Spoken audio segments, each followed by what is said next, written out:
tenebrous depths of the eldritch conjuration were deeper in any of our worst, most tentacled nightmares. These dark, yawning depths were like a maw gazing into the skittering mind of the betrayer gods, and there on its rim stood we, four wide-eyed fools, ready to hurl ourselves into the maelstrom to come, with no sense of chaotic destiny to cool us or warm us in the frigid burning of RPG Mainframe.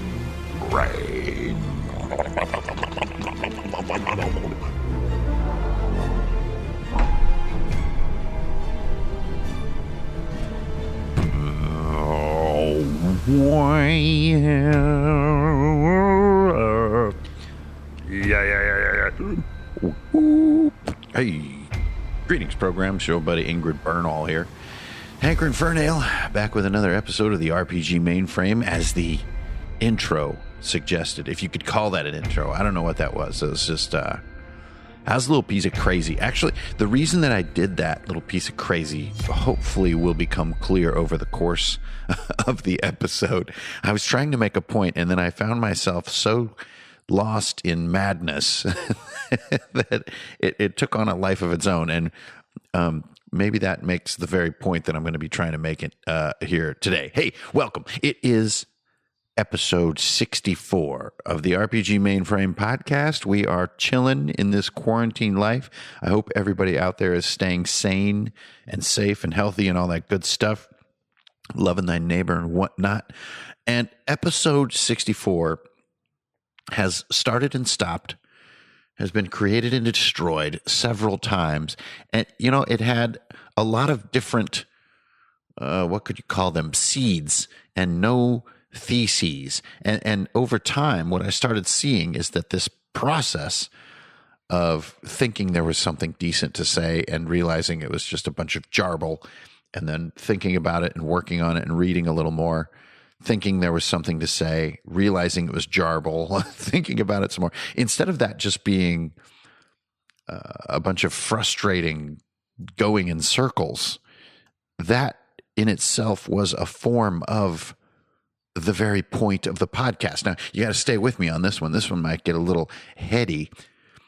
So the pieces that I wanted to bring together in episode 64 are kind of like this. First of all, I wanted to talk about Wildemount, and I'm a huge fan of Wildemount. So we have that in one bucket.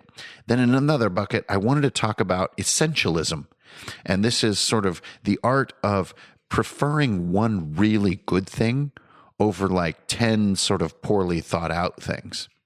And then finally, I also wanted to talk about this experience of thinking you're making a bunch of things and realizing one of them's good, sort of on accident, not all 10 of them, and which one of those that is. Like, how do you make that call, and how do you see that? Where do you get that clarity of vision to write down 10 cool ideas and actually be like, you know, 9 of these are lame, but this one's really cool. And where does that wisdom and that control come from?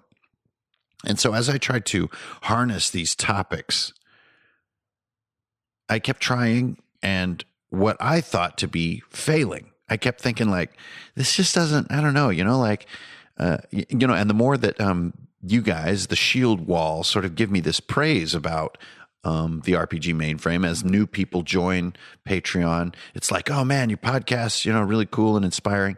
It does put this tone on it of like, I don't think this sounds inspiring. And that's just that a-hole jerkwad self-critiquer talking, who is like my least favorite voice inside my brain, which we all have it, and it can be frustrating. So it's just like, this isn't cool or inspiring. Poop on you. You need to go back to the drawing board. But what I didn't realize, and here we go, finally, after 4 minutes of pure garbledygook, what I like about Wildemount, the concept of essentialism, and the process of finding the good in a sea of mediocre, They're all exactly the same topic. Dun, dun. Okay, so let's break it down piece by piece. And hopefully it will start to emerge both why I'm excited about Wildemount, what it means for us as fans of D&D, and then also sort of the lessons that are, at least for me, were hidden in it. Now, I'm not the sharpest tool in the drawer, so it takes me a while. I can't get a new book. I mean, these books are like, 250, 300 pages, right? These are weighty tomes. So I can't get the book and then like 4 days later, someone's saying, hey, can you do a review of this book? I'm like, no, that's a capital N. No, I can't. It takes me time to read it, to give it up, to set it aside, to come back to it, to sit with it, and then to try to use it. Like, I really don't believe that RPG books are for collecting or for reading. They're for using. They're tool sets. And that, I think, is where you really push the content to its sort of limit as far as its quality. And that took me a while. I got this book 5 weeks ago. And a lot of the forces in my current campaign are steering us toward Wildemount in some strange ways that my players have kind of, in some ways, aren't sure about, but in other ways are like really curious and kind of want to go find sort of the root cause of the calamity in our sort of hacked Eberron world. And that is, well, just to lay it on the table, in our Eberron world, Wildemount is a lost continent like Lemuria on Earth or Atlantis on Earth. And so that's sort of part of how our story is evolving. But Wildemount to me is so exciting because I've been using it in direct tandem with Eberron. So if I'm making a new monster or if we're going to a new location and I want to have at least a little bit of like canonical lore about that location, I need to flip through the book, right? And so I'm simultaneously using both of those books, and it's given me a unique opportunity to deep dive both at the same time, which I normally don't really do. Normally I'm kind of invested in something. But this time I'm seeing them in parallel, and it's made me really, really like Wildemount. So why? Quit saying you just like it. That's not useful for the RPG mainframe. This is a thinking machine. This isn't just an opinion podcast. This is a place where we come to think critically and extract tools from our opinions and our feelings to get better at what we do, which is be wicked-ass game masters, right? Even in the age of quarantine, playing online with your friends, it asks us to be just as creative, just as energetic, if not a little bit more so, because, this sort of at-home life can be a little bit of a vampire on our energy. And so we face these same critical thinking challenge. So why is Wildemount good? And my answer is quite simple, and it is something that was mentioned on Discord earlier today, which is that Eberron is a beautiful game world. I really like it. I mean, the Warforged alone are worth Eberron being part of D&D. I love the Warforged. I had always looked for ways for like mecha type creatures to be in D&D, and Eberron and Battle Chasers are the only solutions I've ever seen that are really elegant and cool. So the Warforged are worth it right there. So that's Eberron. Eberron is great. It was also made by someone that I know personally, and so that's exciting and like, wow.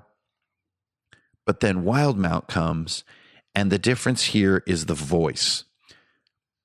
Eberron, the book, and this is from the original book up to now, is spoken in a very big voice. Keith Baker, the primary author of Eberron, it has a very cosmic voice, almost a Galactus-like imagination.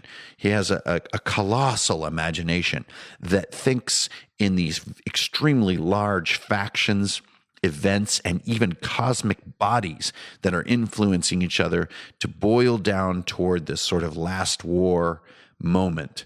And this is the moment of canonical Eberron, right? And it's this very complex quilt of underlying force. And these forces are titanic. And it takes time to really appreciate, I think, the poetry in how big Eberron is as a concept and how it attempts to boil itself downward into this sort of noir intrigue, which is its sort of stated kind of mission. It's a nuanced, complex, and in some ways postmodern world. It's brilliantly thought out. But This is a Galactus-like imagination or voice, and voice is the key word here. Wildemount could not be more different in its approach. Now, we all have different opinions on Matt Mercer and Critical Role and its effect on our hobby and its sort of part to play in how the hobby is being 21st century-ified, right? And there's a lot of opinions in that matter, but one thing that everybody agrees on is that Mercer is a delightful dungeon master, both to watch and to think about how he must be creating his content. If you've even watched a little bit of Critical Role, which it really is worth watching, at least a little bit, maybe even like a highlight reel or something, you'll know that Matt Mercer drives a lot of his game through caricaturization. Now, granted, these are voice actors on Critical Role. So of course, characterization and in character, in voice role play is going to be a big part for them. You know, not a lot of us can do what they do. Let's just face it. But that's not what matters for what I'm saying here. What I'm saying is that methodology and that skill set that he has comes through in his voice. There's that key word again. His writing voice sounds and feels like how he DMs, which I think is just brilliant. And I think the sign of any good writer and an aspiration for all people that write is that you can almost hear the person saying the words as you read them. That's a good sign of honest, pure, energetic writing. And Wildemount, to me, has this property. And so now we get to this big sort of juxtaposition with Eberron, which has this Galactus-like voice, this cosmic voice, the big think, the top-down thinking.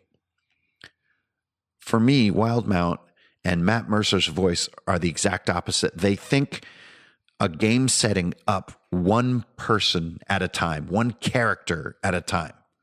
And this is what I love about the Wildemount book, is that it really is substantive when it comes to individual people. Individual people that you could put into a session and role play with your players to build dilemmas, to build moral imperative, to build tension, to build dread, to build hatred, to build revenge. Those things, for me, are hard to build based on geopolitical comprehension, but they're easy to build based on what one person says to the players. Now, for an example, in my current campaign, I have this sort of jungle queen named Kala, who wears like a sort of a cheetah, like tiger outfit and has like twin daggers and is like a master of the jungle, and is the only reason her people have survived is her courage. And she meets the players and answers them at first with ferocity, but begins to soften and actually needs their help.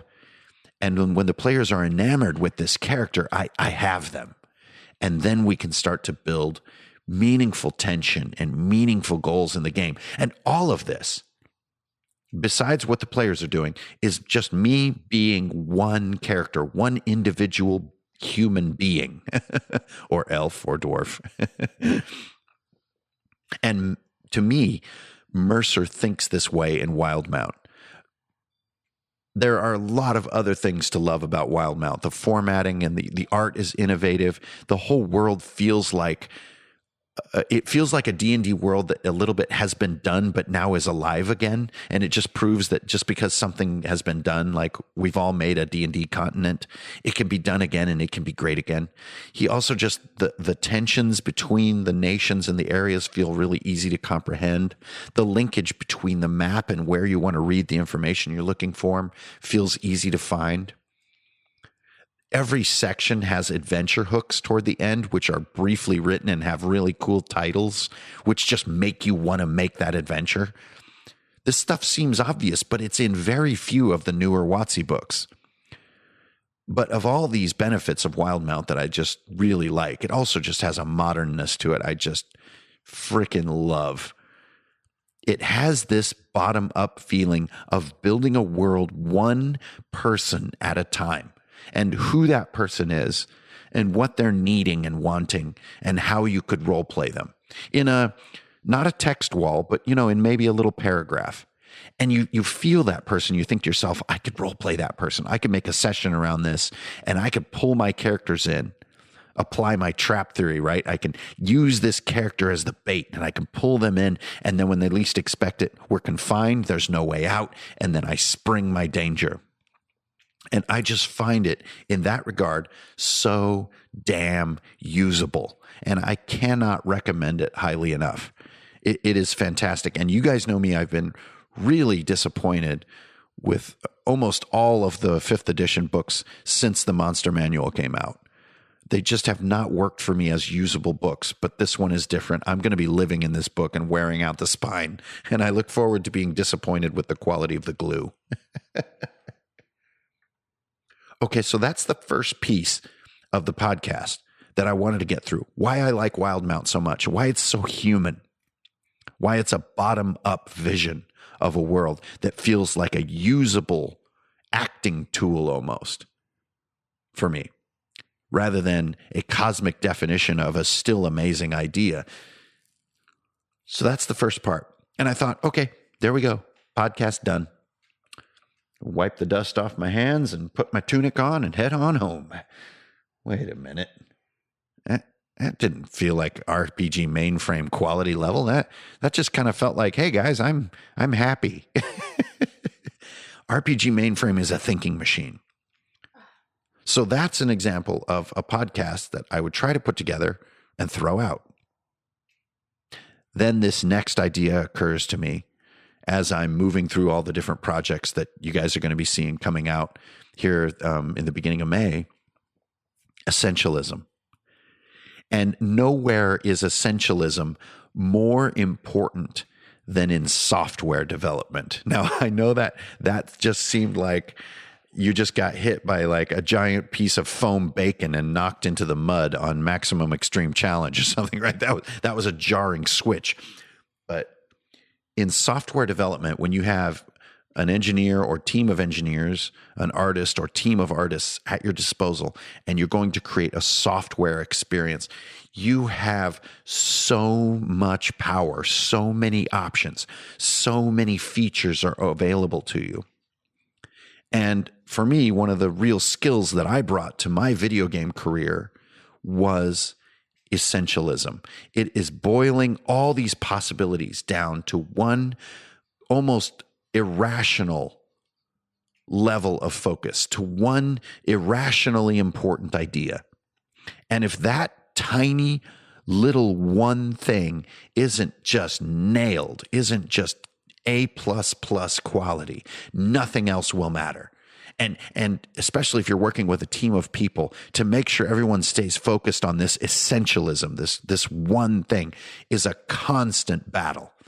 Because smart, creative people are constantly seeing fascinating options and unfolding capabilities. But the essentialist says, no, no, no, only the one thing. We haven't got it perfect yet.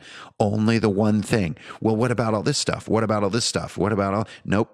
Until this one little tiny mouse click is perfect, we cannot move on. Now, this may seem somewhat tyrannical, almost borderline delusional when working with a team of skilled people. But I have to say, as me and my secret team of developers have been building the Runehammer virtual tabletop software, it has been our guiding light and our saving grace to be absolutely brutally essentialist. And you know how I got the evidence on this? It was when my engineer came back to me and twisted it on me. I was bringing in something that was outside the essence. And he said, hold on, dude. We can worry about that later. We still haven't got this yet. And I was like, oh crap, that's how it feels. That was intense. You just gave me some of that tussin. You're letting that tussin soak in. I was just like, dang. But the lesson from having essentialism flipped on me like that was not, oh man, I am a tyrant. I am delusional. It was the opposite. It was realizing this is a good creative practice. It doesn't mean that the essential, the one, is the only thing you get to make. It's just make sure you nail it before you move on. And I really think this applies directly to the creation of tabletop RPG stuff. And here we go. This is where I'm going to start to bring this together a little bit. I think Wildemount does this. Wildemount, in a way, sort of lets a lot of questions slide off the table that a lot of people are going to have. It doesn't answer every question, and it only gives you just a little bit.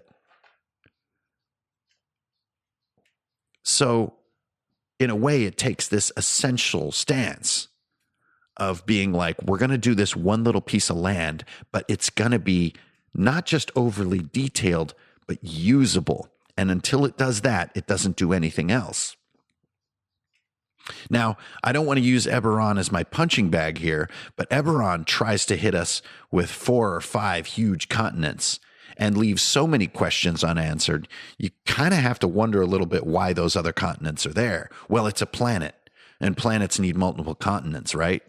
Well, yeah, but you haven't necessarily given me everything I need on the biggest one already, the main one, Corvair. Like, I'm not sure I have a really an easy command of, you know, how the Breland fits into Corvair and like how it relates to, you know, Droam. I'm not quite sure I'm familiar with that yet. It's a little hard to grasp. Well, yeah, but also there's a whole nother continent. You see how that's not essentialist?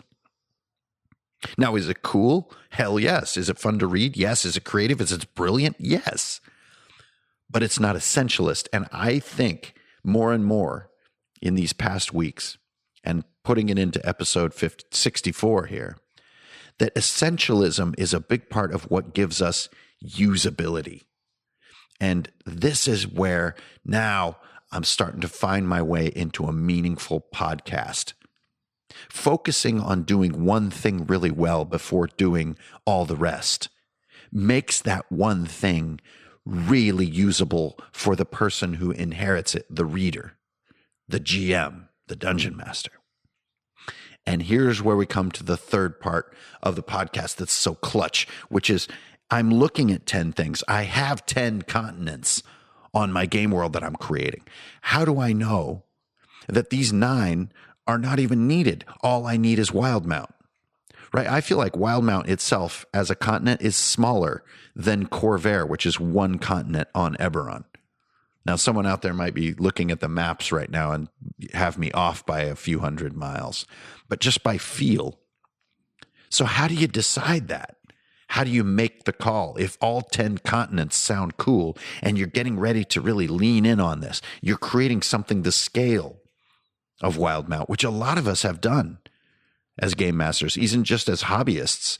We've totally done this kind of work, building factions and background and history and key characters, monsters and different cosmic forces that are affecting the monsters and the stability of the world. We've all done this kind of stuff. So how do you take 10 things and strip them down to 1?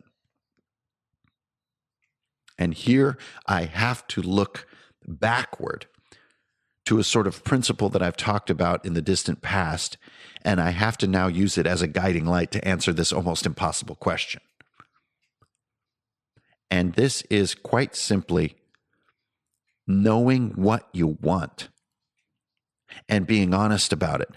I have seen so many game masters build expansive game worlds because they think there is some kind of expectation of what it should be, that it should have a snowy part, and it should have a jungly part, and it should have a coast with jagged rocks with a shipwreck in it.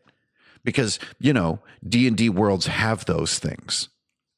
But to me, this can be missing the essential want that you have. Now, you may want 10 things, but you have to sit down and you have to be honest and realistically say, I only get 1. So I want spaghetti, I want sushi, I want a cheeseburger, I want French fries, I want a Green Lantern big wheel, I want, gravity boots, I want an infinite supply of Sharpies, I want a Dr. Pepper, 12-pack of beer, and hot fudge sundae. I need to honestly look at this list and just be like, what do I really want here? Now, it's a little easier with these sort of gag items, right? I mean, obviously, 12-pack of beer. I can survive without the rest. It's easy with those kind of gag items, but when creativity comes into play, you get all this brain baggage about what you're supposed to do, what somebody else did, what's been done, what feels original and what feels rehashed, right? You have all these little demons that are nipping at you as you're trying to be creative and telling you it's not good enough, or it needs to be more innovative, or needs to be weirder. And then you wind up with a 700-page book because you put all 10 things in, and it's extremely difficult to use. And you've created 30 years of content, which really people only probably want to play your book for maybe a month or two. Knowing what you want is a huge part of being creative. Huge. Another great example is this recent TV show that I love called Dispatches from Elsewhere, which we started getting interested in because A, we're in quarantine, and B, it's filmed here in Philly, where we live. But actually, it became interesting on another level, which that the sort of central character is forced to ask himself what he really is interested in, what he likes. And he finds it to be a soul-destroying question that he can't answer. And I think this is an honest way of looking at this problem. And toward the end of the show, I can't tell you what he sort of finally writes down on a little pad in the final episode, because that would be spoiling. But I can say it's very little. It's very, very little. It's underwhelming in a way. But then, and this is the joy of that show, I really recommend watching it, he leans into that. He takes it at face value. He says, okay, that isn't much, but if that's what I want, then there is the root of my essentialism. And there's my path back to the first two parts of the podcast, right? Thinking from the bottom up, thinking in usability, thinking in doing one thing brilliantly before doing 9 more things with mediocre attention. So that is how you choose. That's how you choose from that list of hot fudge sundaes and cheeseburgers and sushi. And unfortunately, all the things you don't choose, you have to accept this creatively, are left by the wayside. Now, it's not the only path, but it's the path to that essentialism. And the reason that I'm sort of portraying this as being so important is that essentialism is what makes Wildemount so intriguing and so usable as a source book, which, if you ask me, for 5 years, I've been waiting for Wizards of the Coast to produce something like this. And the beauty of it is that they kind of went outside their staff, so to speak. They tapped a new kind of voice, and I really think that voice is overdue. And I hope this podcast not only helps bring it to light, but shows us some of the lessons of boiling something into something smaller and tastier and leaving lots of it on the table for later. Instead of thinking, here are all my ideas, here's everything. Oh boy, you're just going to be amazed. But if it's just one tight, small thing and you execute it with brilliance, then maybe, just maybe, you can have a hot fudge sundae after your cheeseburger. All right, you guys, thanks for tuning in a lot. This has been episode 64 of the RPG Mainframe. This one was a real difficult, this is like eating a big bowl of grape nuts. You know, I really had to let it soak in the milk or I was going to crack a tooth. And that's what I did. I just had to let it soak in the milk. And, you know, also quarantine comes with its own creative challenges. And so I hope that this analysis of Wildemount and your experience with that book gives you some of these same lessons that have been inspiring me to bring focus into my game creations. You guys, stay safe, stay healthy, keep it real, don't steal. You're always going to get a deal. Strength, honor, and beer. Those 3 things will never let you down. I will see you guys on the internet. Until next time. This is all Ingrid Bernal, your buddy Hankrin Fernale. Thank you all to my shield wall on Patreon. It's ever growing. It's absolutely amazing. Welcome and thank you to all of you. May your dice roll high. I'll see you around.